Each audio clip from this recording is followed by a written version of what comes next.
Nothing and Hearth, Genesis for the Aquarian Age, Daze 2, Part 2.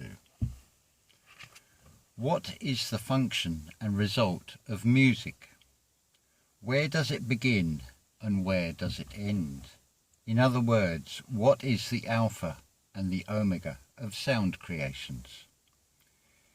If we take an overview of the principle of the mediums, then an interesting sequence is revealed. 1.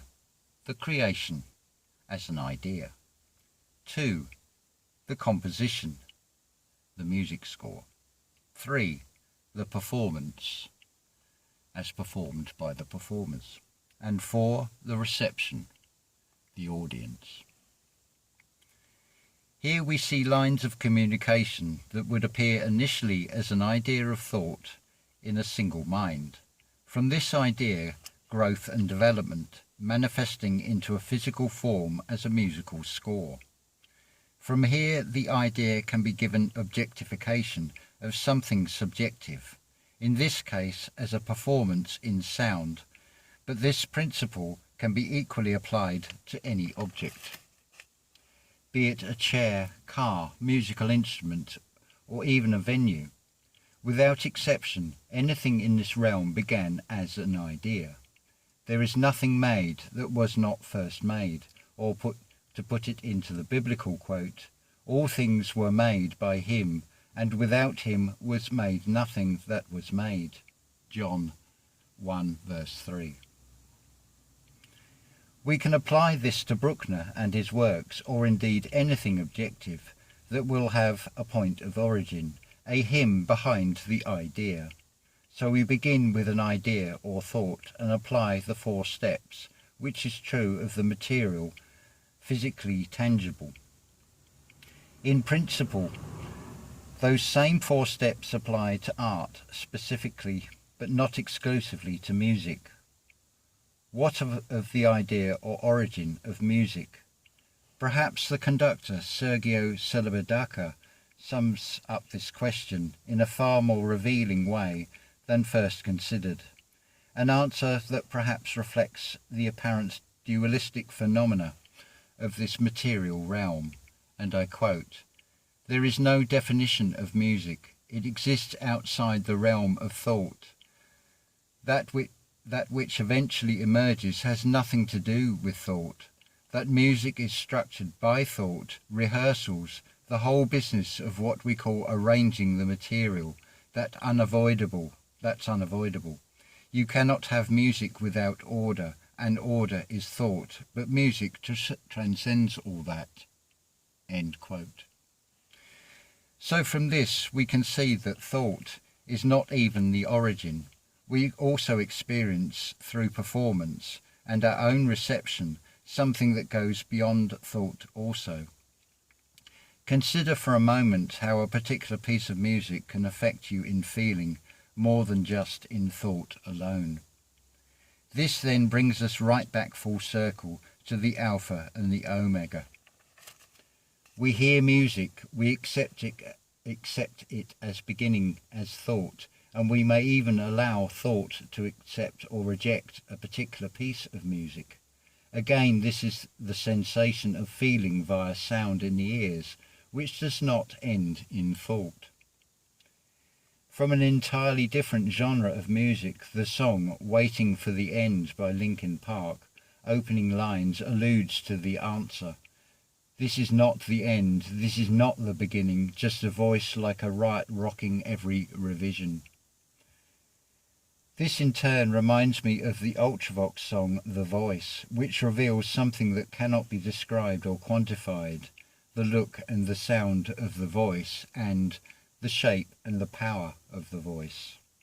And again, Bruckner, and I quote, "I must take breath when I have something important to say," end quote, when asked about the pauses in the symphonies. Therefore, it can be seen and experienced that music is more a feeling that we try to reason as thought. I would also suggest here that we can see just how totally inadequate both reason and words become to describe this nothingness we refer to as idea, thought, and beyond this, feeling. In a scientific way, we are effectively in the strange non-substance realms of quantum potential. Trial and ordeal. Speaking now in broadest terms, I have adopted a similar title to that of a deceased pharaoh as he journeys into a non-physical material form. We can see a first encounter with music in a similar way. This describes the experience both of music and this describes the experience both of music and that of life in physical form. I must confess that only in rare instances does any musical composition readily appeal. Although not a conscious thought within at a deeper level, there are many questions asked. Where will this music take me? Will I find it of benefit? The answer is within the phrase trial and ordeal. First we need to try all. The order, the experience forms within oneself, manifesting as feeling, will be the result. It is as much true of music as it is of anything new to us. You may encounter recommendations from friends with suggestions along the lines of, "You like that, so you may also like this." No matter what words are then employed to describe the music, it is no more than a very vague concept. The only clear solution is the resolution of the experience. So you could say that through experience only can the curiosity be solved by resolving it on a personal level. Such is the fluidity of music that two people standing side by side can share the same experience, but the result may or may not be a shared one. With words as inadequate, whilst any feeling may be in general agreement, can we truly and honestly describe our exact feelings to another? Perhaps so in the broadest conception, but in truth, any experience and the resultant outcome is really a secret known only to one within oneself. The picture thus emerging is that art is far more than thought, something that would seem to come from a realm that is even more remote than thought itself. That realm is hinted at in the word idea. Man will always apply label or identity to quantify something, but what if we remove such a label or idea? What if we remove such a label or ID? That leaves us with EA from the idea, if we take away the id. Let us now take a look at what this might be. For this to happen, the reader will need to do exactly as you would do when sampling a new piece of music, that is to take a leap in the mind into the unknown, perhaps even to ask oneself what it may be like. That is not to set ourselves expectations, as we would then limit any potential. At its worst, could anything really hurt you other than a feeling we manifest inside ourselves? Where does that feeling come from? The EA, that is, after we have taken the ID away from the EA, has several meanings, and the sound of EA is to be found in the five senses. If we ignore the spelling and focus on the sound itself, we can see, hear, feel, breathe and taste. With the same physical five senses. But these same expressions have non-physical meaning, which take place in the internal as opposed to the external. Listen carefully to those commonly used expressions. I see what you mean, I hear you, I had a feeling, I have got a taste for this, and I smell a rat, for example. EA is in the Anunnaki story the old name for Enki, so the story goes, and this same two-letter expression can be found in earth and heart. Enki is said to have been lord of the earth as well as the creator of man, fusing chromosome 2 from hominid and Anunnaki, the result said to be the modern human. I cannot say how much of this is mythology, legend or fact. However, the theme of humanity being created is an interesting idea that is far more exclusive than to one story or belief. Perhaps it comes down to one or two possibilities. Either we are born, live for a number of years and then die and cease to exist, or there is something more. From what has been outlined so far, which option feels right to you? In other words, what resonates in you? If you were to hear these words, it would certainly be sound vibration in the physical ear, but what if you are reading these words in silence, alone? A rhetorical question is thus, do you create a voice in your mind to read words, or is it your voice? What does it sound like to you? Again, this is something that is an internal, that only the one that experiences it can truly know the answer to. We are told in Christian cultures that man was created in the image of God. So what does this creator look like? If any man claims such, who else would seriously accept that? Would it be fair to say that God is a singular man, and if so, which one? I suggest such a church to be a futile one, if for no other reason, for God to be a human implies there to be a death of something that is eternal, and to not experience physical death would not be human. One certainty in this realm is there is a death. Let me ask you another question. Who are you before your parents conceived you? What, you may ask, has this theological line to do with music? Have I gone off on a tangent?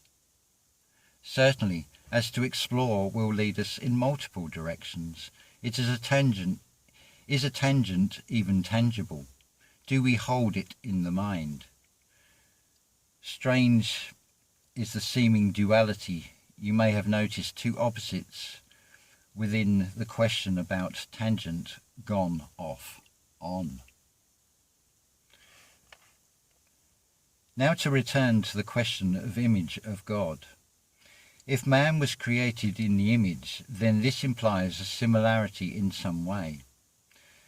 So if we look inward, here is a random word for you. Daffodil. Stop now and consider what just happened. Did you create an image of a daffodil in your mind?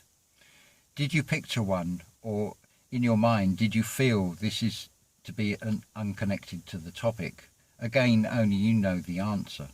I feel sure that in some way, even just for a fleeting moment, in your mind's eye, you created an image of a daffodil. Let us look closer at this. In your mind's eye, you created an image. So to create suggests imagination, or if we break down the word, we see image in, at, eye, on. This then guides us to see key points in and at. The eye in this being a non-physical mind's eye. Note eye as in singular, unless of course you are seeing two daffodils. Think again about that daffodil. How much detail did you create to this form? Most likely your daffodil is yellow, an open flower head and a green stem. You may have further details. You may have pictures and so have this form in your mind, but does it move? Does it sway in the wind? In other words, have you given it life beyond the non-physical form in the mind? Could we say this daffodil exists or lives? What is image? It can be a picture or perhaps an externalized portrayal, more often in the context of fashion or similar superficiality.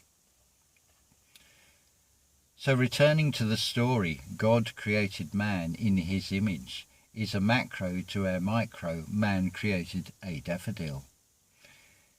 This suggests to me that this God has not a form in the physical sense, but it is an unseen force, a power that creates. If that is so, it implies that unseen force is, to various degrees, operant within us. The question I am therefore asking is, what is behind the idea or thought? Let us call this source or spirit, our sea energy. To break the word down, therefore this source or power can create and operates through us. So that is spirit, our, and then the letter C and Eve energy.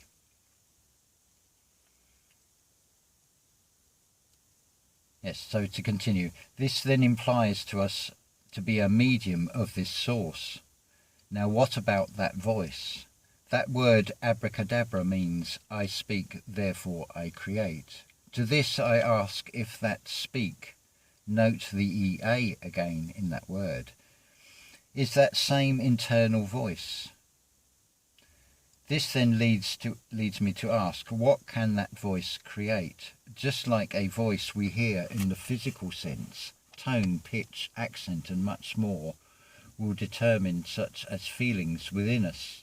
You may, as example, find a particular voice soothing. If we follow this through, personally I find this answer. Source creates idea, the ID or voice being a particular medium. This medium then creates a direct channel from source. To put this into context, there then is an indirect and direct channel between myself and source via Bruckner, various conductors and orchestras, either by way of physically attending a live performance or a further medium, perhaps radio or a recording. That there is within myself the intuition to desire to hear a composition by Bruckner, the experiences of feelings I have had from listening, the step into the previously unknown was a spiritually guided one. The communication, you could say, was far more than listening in the material sense. It is a communication of essence from source to soul. It does not stop with me either. In turn, I become a further medium. Whether I speak these words, produce a book or audio, this then becomes a co-created idea with an external output.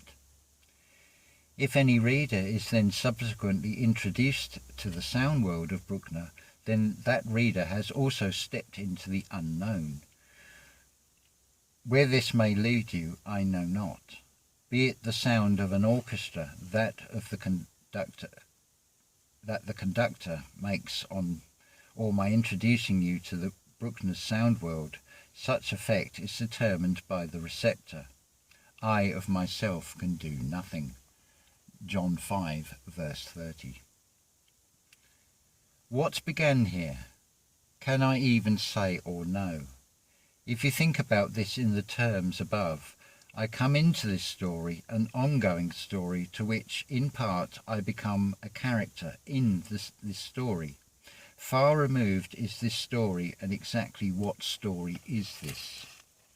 Certainly it cannot be the story of Anton Bruckner, the life of his symphonies, or can it entirely be my story either? Perhaps just one of an infinite, numberless, limitless stories of source, story, or perhaps source are I. Store our I, story. Makes me wonder if this is the real all-seeing I in infinite non-physical form within and within a physical form. I, that is the medium that writes these words, cannot tell you the beginning or the ending, What I can state with absolute certainty is this. Numerous times have I been given prompts that I should write a book? Maybe, yes. But how could I undertake such until I feel that something? You could say that I could not force an idea to come, and I cannot, because my heart was not in it.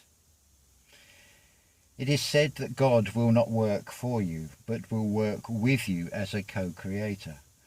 All then that was missing was a key to unlock the idea so it may come forth. That key?